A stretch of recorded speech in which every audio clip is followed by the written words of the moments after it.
ନୟାପଲ୍ଲୀ ଥାନା ପୁଲିସ ଅଭିଯୋଗକାରୀ ସୂର୍ଯ୍ୟ ବାହାଦୁରଙ୍କ ଏତଲା ଆଧାରରେ ତଦନ୍ତ କରିବା ସହ ଦୁଇ ଅଭିଯୁକ୍ତ ଈଶ୍ୱର ଦାସ ଓ ମୁନା ଦାସଙ୍କୁ ଗିରଫ କରି କୋର୍ଟ ଚାଲାଣ କରିଛନ୍ତି।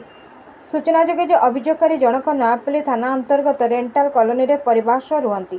ପୂର୍ବରୁ ଦୁଇ ଅଭିଯୁକ୍ତ ତାଙ୍କୁ ନାନା ପ୍ରକାର ଧମକ ଚମକ ଦେଇ ଆସୁଥିବା ବେଳେ ଏକାଧିକ ବାର ଆକ୍ରମଣ କରିବା ଲାଗି ପ୍ରୟାସ କରିଥିଲେ ମଧ୍ୟ ଅଭିଯୋଗକାରୀ ଜଣକ କୌଶଳକ୍ରମେ ନିଜକୁ ଏହି ଆକ୍ରମଣରୁ ବଞ୍ଚାଇ ନେବାରେ ସକ୍ଷମ ହୋଇଥିଲେ। ଗତକାଲି 27/5/2024 ତାରିଖ ସନ୍ଧ୍ୟାରେ ଅଭିଯୁକ୍ତ ଦୁହେଁ ଅଭିଯୋଗକାରୀଙ୍କ ଘରକୁ ଯାଇ ତାଙ୍କୁ ଏବଂ ତାଙ୍କ ସ୍ତ୍ରୀଙ୍କୁ ଅସଭ୍ୟ ଭାଷାରେ ଗାଳିଗୁଲଜ କରିବା ସହିତ ହଠାତ୍ ଅଭିଯୋଗକାରୀଙ୍କୁ ଲୁହା ଛଡ଼ ସାହାଯ୍ୟରେ ଆକ୍ରମଣ କରିଥିଲେ।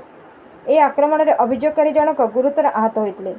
ଅଭିଯୋଗକାରୀ ଏନେଇ ନୟାପଲ୍ଲୀ ଥାନାରେ ଲିଖିତ ଅଭିଯୋଗ କରିବା ପରେ ପୁଲିସ ମାମଲାର ତଦନ୍ତ କରିଥିଲେ ଓ ଅଭିଯୁକ୍ତ ଦୁହିଁଙ୍କୁ ଗିରଫ କରିବା ସହ ତାଙ୍କ ହେଫାଜତରୁ ଅପରାଧରେ ବ୍ୟବହୃତ ଲୁହା ଛଡ଼କୁ ମଧ୍ୟ ଜବତ କରିଥିଲେ।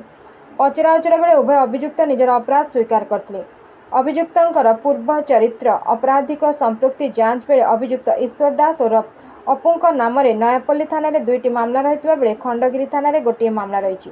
ସେହିପରି ଅଭିଯୁକ୍ତ ମୁନା ଦାସଙ୍କ ନାମରେ ମଧ୍ୟ ନୟାପଲ୍ଲୀ ଥାନାରେ 4ଟି ଅପରାଧିକ ମାମଲା ରହିଥିବାର ତଦନ୍ତରୁ ଜଣାପଡ଼ିଛି। ବର୍ତ୍ତମାନ ଏହି ମାମଲାର ଅଧିକ ତଦନ୍ତ ଚାଲୁ ରହିଛି।